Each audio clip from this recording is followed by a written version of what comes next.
seorang warga lansia terlantar di pinggir jalan Banda Aceh, Medan. Lansia tersebut kemudian dievakuasi oleh aparat Gampung dan petugas Dinas Sosial Kabupaten Aceh Timur. Seorang warga lansia ditemukan terlantar di pinggir jalan Banda Aceh, Medan. Lansia tersebut akhirnya dievakuasi oleh aparat Gampung dan petugas Dinas Sosial Kabupaten Aceh Timur. Hermansyah Musa berusia 65 tahun ini menderita stroke ringan. Ditemukan tinggal di sebuah tenda darurat di kawasan Gampung Tanjung Minjai tanpa ada yang menaruh belas kasihan. Sabtu pagi, petugas Dinas Sosial bersama aparat Gampung dan Kecik mendatangi tempat istirahat Hermansyah. Petugas kemudian memeriksa kondisi kesehatan Hermansyah, yang selanjutnya Hermansyah dirujuk ke pusat kesehatan untuk menjalani perawatan.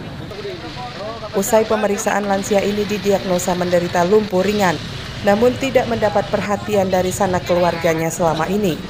Keberadaan lansia ini kemudian dilaporkan warga sehingga aparat Gampung pun turun bersama petugas untuk mengevakuasi kakek malang ini. Selama ini Hermansyah menempati sebuah tenda bekas pedagang yang sudah tak terpakai. Untuk melindungi diri, Hermansyah membuat dinding dari terpal dan kardus bekas seadanya sebagai tempat tinggal.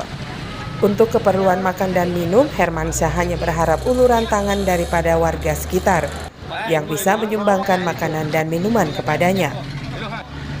Kecik Desa Tanjung Minjai, Hafifuddin, mengakui bahwa Hermansyah merupakan warga mereka yang tak mendapat perhatian dari pihak keluarga. Oleh karenanya, ia bersama petugas sosial dan medis mengevakuasi Hermansyah ke rumah sakit. Ini warga saya, namanya Hermansyah. Dia dalam keadaan sakit stroke ringan. Karena selama ini dia tidak ada keluarga yang bertanggung jawab.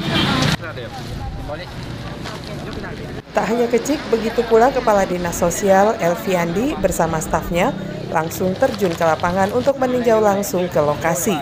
Begitu sampai di lokasi, Elviandi pun memeriksa kondisi lansia ini dan kemudian memindahkannya ke rumah sakit. Jadi kami kondisi sekarang ini, kami ingin merujuk dulu ke rumah sakit, lihat kondisinya, dan seterusnya akan kita bawa ke panti jompo yang ada di Banda Aceh. Berdasarkan informasi warga, Hermansyah memiliki seorang anak perempuan yang kini sudah berkeluarga. Namun warga pun tidak mengetahui keberadaan anak perempuannya tersebut. Maimunzir melaporkan dari Kabupaten Aceh Timur.